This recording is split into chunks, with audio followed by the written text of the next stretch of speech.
Hi ಸ್ನೇಹಿತರೆ, welcome back to my channel. Video ಹಾಕಿಲ್ಲ, ತುಂಬ ದಿವಸ ಆಯಿತು.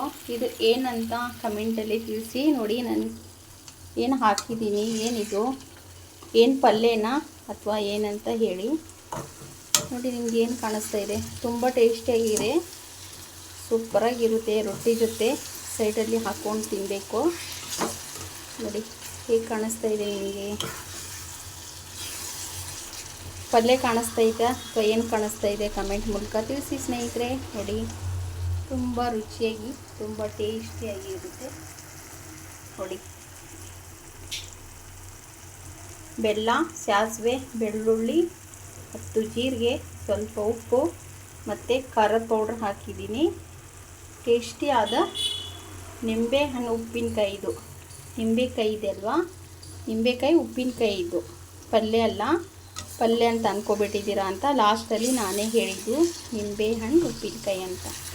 ತುಂಬ ಟೇಸ್ಟಿಯಾಗಿರುತ್ತೆ. ಆ್ಯಕ್ಚುಲಿ ನಿಂಬೆಕಾಯಿ ಉಪ್ಪಿನಕಾಯಿ ಹಳೆ ವಿಡಿಯೋದಲ್ಲಿ ಹಾಕಿದ್ದೀನಿ, ಹಾಗಾಗ್ಬಿಟ್ಟು ತೋರಿಸಿಲ್ಲ. ನೋಡಿ, ಸೂಪರಾಗಿರುತ್ತೆ, ಟೇಸ್ಟಿಯಾಗಿರುತ್ತೆ. ನೋಡಿ ಹೇಗೆ ಕಾಣಿಸ್ತಾ ಇದೆ, ಕಲರ್ ಎಲ್ಲ ಸೂಪರ್. ಅಂದರೆ ಒಂದು ಬೆಲ್ಲ ಎಲ್ಲ ಹಾಕಿ ಒಂದು 5 ನಿಮಿಷ ಬೇಯಿಸ್ಕೊಂಡ್ರೆ ಸಾಕು, ಜಾಸ್ತಿ ಏನು ಬೇಯಿಸ್ಕೊಳ್ಳೋದು ಬೇಡ. ಬೆಲ್ಲ ಹಾಕಿ ಒಂದು 5 ನಿಮಿಷ ಒಗ್ಗರಣೆಗೆ ಹಾಕಿ ಈ ಥರ ಹಾಕ್ಕೊಂಡ್ರೆ ನೋಡಿ, ನಿಂಬೆಹಣ್ಣು ಉಪ್ಪಿನಕಾಯಿ ರೆಡಿಯಾಗಿದೆ.